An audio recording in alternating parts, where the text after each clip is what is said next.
is a really useful tool for headstands. Headstands, Sirsasana, the king pose, is quite often not broken down really well in many vinyasa flow classes or any dynamic kind of class. It's either assumed you know how to do it or you're going to do an easy inversion. So I always like to give my students this option of working at the wall, but not the classic way of kicking up, but something to give you a little bit more strength and security so that eventually you can do it in the middle of the room, okay? So the first thing you want to do is put your mat against the wall and then put the tips of your toes. Notice how the tops of my feet are flat on the floor. I'm not like this, yeah? And then I'm going to sit back. Now I have a couple inches here that come out, so I'm going to prepare for that and just allow myself to be a little bit closer. I don't want to be too far away from the wall itself, but this is my measurement from the tips of my toes to my shins. Then I'm going to fold forward so my belly's on my thighs, and then allow my elbows to drop, not directly underneath my shoulders, but a little bit in front. I'm going to hook the thumbs into the creases of the elbows and give them a hug so that I know my elbows are no wider than my shoulders. And then open up the hands, interlace the fingers, keeping the thumbs up, right? So this is going to form the base of support for the back of my head. And I'm going to tuck the chin in, take the crown of the head onto the floor, the back of the head into the hands. Tuck the toes under and lift the hips up.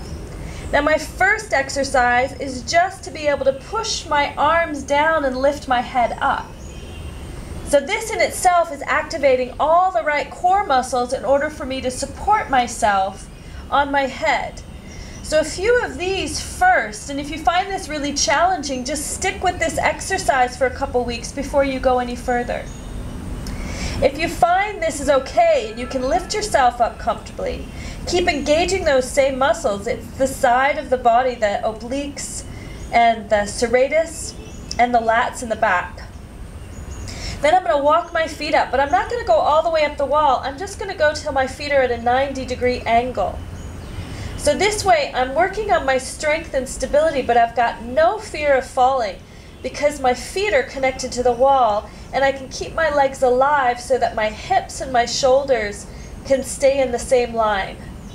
I'm going to work like this until I can stay here for 25 full breaths. And then to come down, just slowly bringing everything back and resting in child's pose for a few breaths.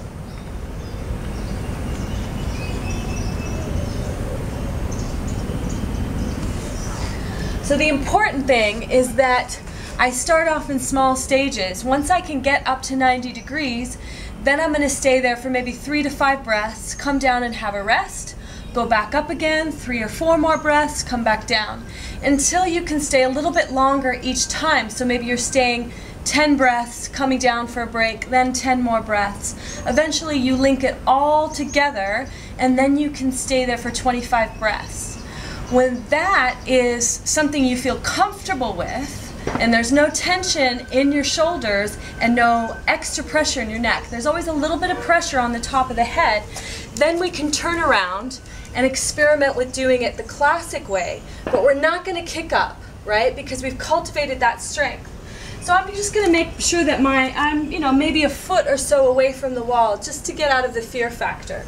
And then I set everything up the same way, interlacing the fingers, tucking the chin in, taking the crown of the head down. I squeeze the elbows in and up to activate the core muscles and lift up into, it's like a mini downward facing dog. And then I walk my feet closer to my hands and then tuck one foot in and then the other foot in.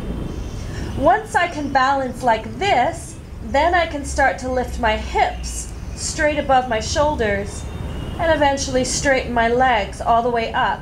Now because the wall's behind me, if I start to get a bit of fear rising, I can just put my foot on the wall, but I want to keep the other leg still lifting up so that I don't lose my sense of alignment and length through the pose.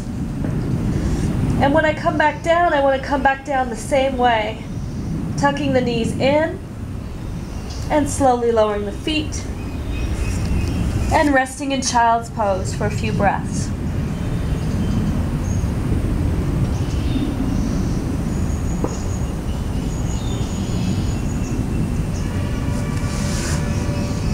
So if you can get a friend to help you out and just make sure that you're straight up and down, shoulders and hips in the same line, then it's much easier to work with, right? So you might want somebody to help you out and have a look. Otherwise, just keep working with these two components, and eventually you'll feel comfortable and stable enough to do it in the room. Good luck.